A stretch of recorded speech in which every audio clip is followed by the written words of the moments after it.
तो सवाल ये पैदा होता है कि बुजुर्गान अहले सुन्नत की तौहीन ना हो, ना तौहीन किसी की नहीं होनी चाहिए, ना बुद्धा की होनी चाहिए, ना राम की होनी चाहिए, ना लक्ष्मण की होनी चाहिए।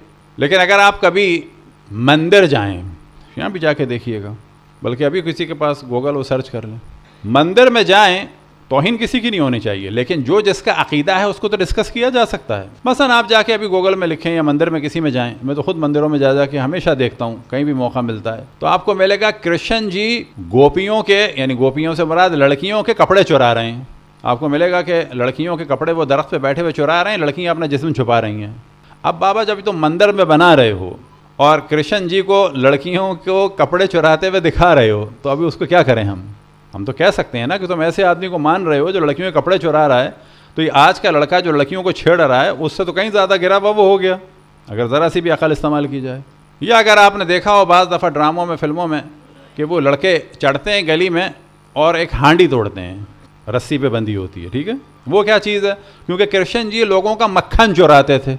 अब वो मक्खन चुराने की वजह से लोग ऊपर ऊपर बांध देते थे, जितना भी बांधो वो बिलाखिर चुरा लेते थे। तो अगर कोई अपने किसी बड़े का खुद ही इंट्रोडक्शन करा रहा है, अब हम कैसे कहते हैं कि जी वो मक्खन बांटते थे, अब हम कैसे कहते हैं जी वो गोपियों को कपड़े बांटते थे? ना, वो तो चुराते थे।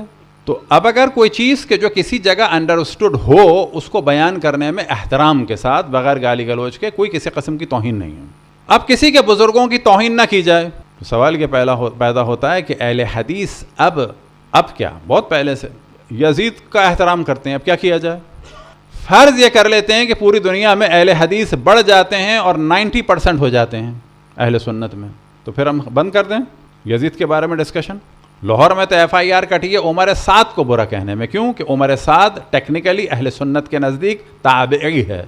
क्यों? कि वो साद इब्न अबी वक़ास का बेटा है, सहाबी का। शिम्र कौन है? ज़ुलजौशन सहाबी का बेटा है, शिम्र सहाबी ज़्यादा है, ताबई है। तो फिर कहाँ तक आ गया मामला? उमर साद को भी फिर एहतराम से देखना पड़ेगा और शिम्र को भी देखना होगा। तो दो अलग अलग चीज़ें हैं, गाली देना या तौहीन करना अलग है, हक़ाइक़ को बयान करना अलग है बिल्कुल चीज़। किसी की किताबों से दिखाना किसी चीज़ को, वो भी कौन सी चीज़ें कि जो मुसल्लमात में से हों, वो क़तन कोई तौहीन नहीं है उसमें।